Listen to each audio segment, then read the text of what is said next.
Crises climáticas e econômicas, especulações do mercado e a consequente alta nos preços têm feito com que a indústria de alimentos reduza custos para manter a margem de lucro. E com isso tem crescido a oferta de produtos que simplesmente imitam seus pares originais. Algo que podemos chamar de produtos fakes, manufaturados com ingredientes mais baratos, de menor qualidade e com alto teor de aditivos. Implementações que muitas vezes podem passar despercebidas por quem é mais atingido por esse movimento, o consumidor. Mas o que são esses produtos? Por que eles estão cada vez mais populares?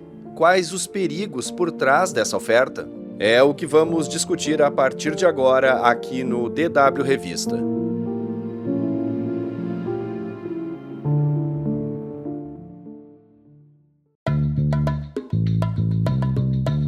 E está no ar o DW Revista, podcast produzido pela redação brasileira da DW e publicado todas as sextas-feiras no YouTube e em plataformas de áudio como Spotify, Apple e Google Podcasts. Eu sou o Guilherme Becker, diretamente de Bonn, na Alemanha, e nesta edição eu converso com minha colega de DW, a repórter Priscila Carvalho. A Priscila escreveu uma reportagem sobre os riscos que os chamados alimentos fakes escondem. Reportagem que pode ser acessada no site da DW Brasil. A indústria alimentícia utiliza diversos aditivos, corantes e espessantes para tornar esses produtos mais atraentes e semelhantes aos originais. Só que, no entanto, o consumo frequente desses componentes pode ter um impacto negativo na saúde, a longo prazo.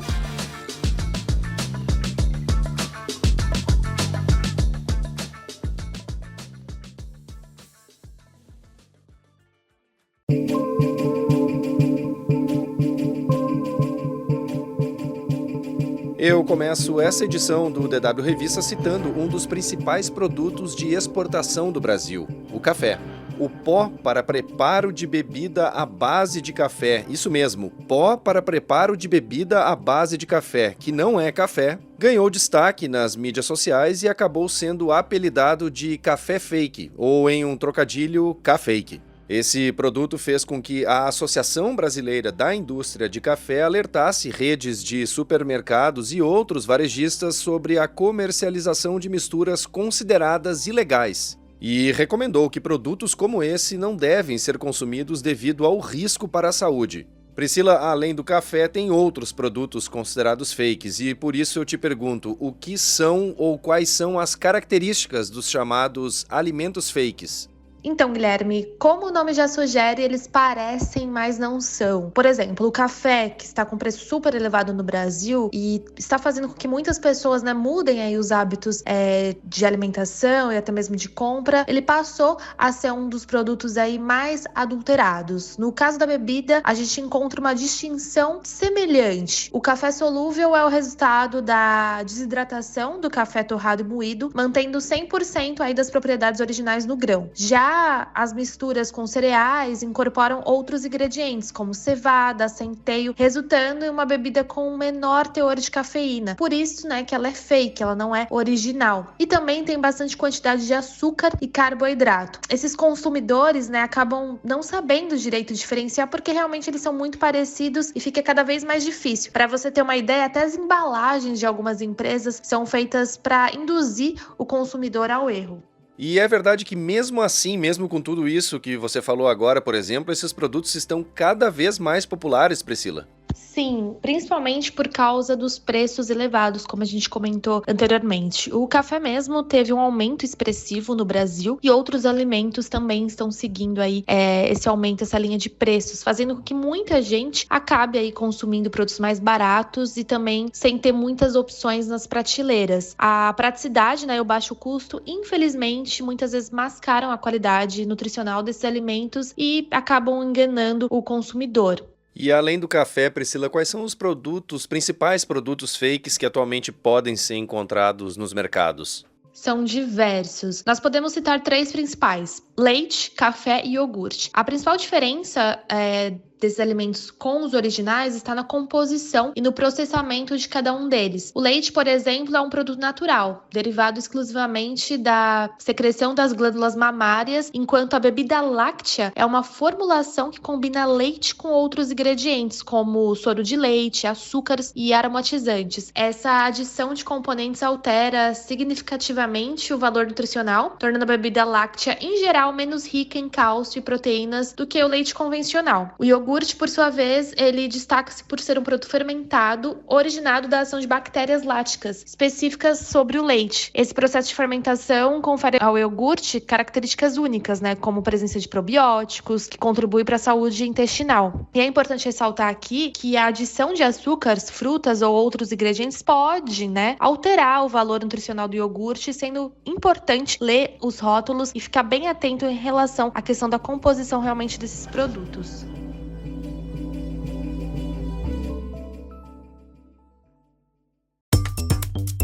Antes de seguir com esse episódio, eu queria lembrar que o DW Revista pode ser acessado por meio de plataformas como o Spotify, onde basta procurar pela playlist DW Revista. Além disso, tem no Deezer, iTunes, Google Home e Alexa. Em tablets ou celulares, é só baixar o aplicativo Google Assistente para Android ou iOS. Priscila, quais são as principais características desses produtos em relação aos originais? Olha, no caso do café, algumas marcas você até consegue perceber a diferença, mas na questão da textura desse pó, que é bem fino, parecido quase com uma farinha, e até um brilho excessivo. Já no leite e iogurte, é um pouco mais difícil perceber a diferença, pois realmente o gosto e textura são bem semelhantes, é quase assim impossível, eles são bem idênticos. Por isso, como eu falei anteriormente, ler o rótulo é importante. Observar o rótulo, verificar, por exemplo, se o café possui selos de qualidade, como o da ABIC, que garante aí a pureza daquele grão, daquele produto. E também verificar o rótulo com informações específicas, como se algum produto contém termos como aromatizado artificialmente, contém corante artificial ou sabor de, tipo de. Indica aí que o produto não é original e que você pode estar consumindo um produto fake. Priscila, a gente já falou sobre características e também sobre como identificar alguns desses produtos, mas quais são os principais perigos dos produtos fakes? Os problemas de saúde são inúmeros, principalmente para idosos, crianças e pessoas mais vulneráveis. A indústria alimentícia utiliza diversos aditivos, corantes e espessantes para tornar esses produtos mais atraentes e semelhantes aos originais. Só que, no entanto, o consumo frequente desses componentes pode ter um impacto negativo na saúde, a longo prazo. Se a gente fosse destacar aí, eu poderia falar principalmente em relação à questão do ganho de peso, problemas também intestinais, alergias em alguns grupos e principalmente saúde óssea e também cardiovascular. Se a gente fosse destacar, o alto teor de sódio dos ultraprocessados também pode agravar problemas como hipertensão e doenças cardíacas. E como eu falei anteriormente em relação à saúde intestinal, a gente pode ter um problema relacionado à questão da microbiota intestinal e também dificultar a ingestão. E se a gente fosse falar também a longo prazo em relação a essa questão de aditivos, que são substâncias sintéticas, ou seja, a gente não encontra ela na natureza, seus efeitos também ainda estão sendo descobertos aí por estudos, porque realmente causam um problema a longo prazo, segundo os especialistas que eu conversei, Por exemplo, no caso dos corantes artificiais, como a tartrazina, uma coloração amarela nos alimentos, Ela pode ser aí um desencadeante para uma alergia, Então, realmente, é bem complicado essa relação do consumo dos produtos fakes e desses produtos que são ultraprocessados. E, como eu falei anteriormente, tudo afeta, as pessoas. Então, a gente tem que olhar para vários sintomas. E o que mais me chamou a atenção fazendo essa reportagem, que todas as especialistas me falaram, é em relação até à questão de sintomas nas crianças, que pode, esses aditivos podem estar relacionados ao desenvolvimento de hiperatividade e também outros distúrbios neurológicos. Então, eu fiquei chocada com essa informação. Então, se a gente for olhar, assim, do ponto de vista geral, são diversos problemas de saúde e realmente a gente tem que ter muita atenção.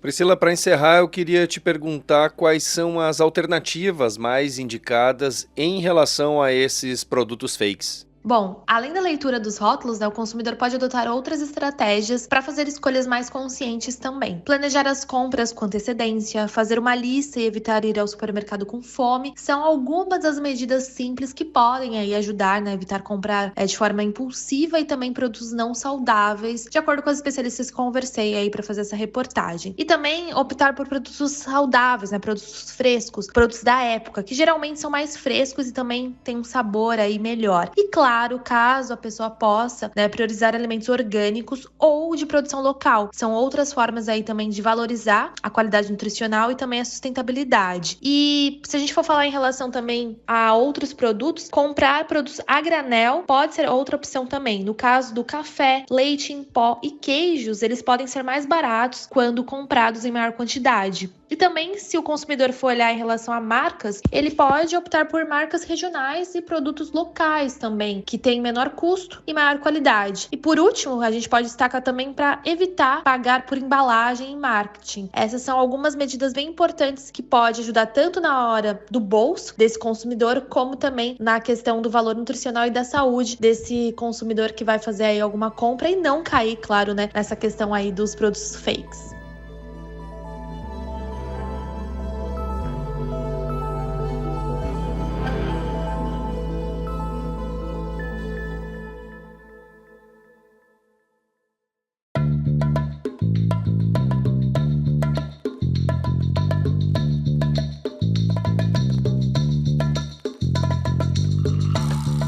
A edição desta semana do DW Revista, uma produção da DW em Bonn, na Alemanha, fica por aqui. Fica aqui também meu muito obrigado à Priscila Carvalho pelas informações compartilhadas neste episódio. Mais conteúdos você encontra no nosso site dw.com/Brasil e também no canal da DW Brasil no YouTube. A produção, a apresentação e edição técnica são minhas, Guilherme Becker. A revisão final é da Érica Cocai e a coordenação é da Luísa Frei. O DW Revista volta na sexta-feira que vem. Obrigado por acompanhar a gente e um bom final de semana.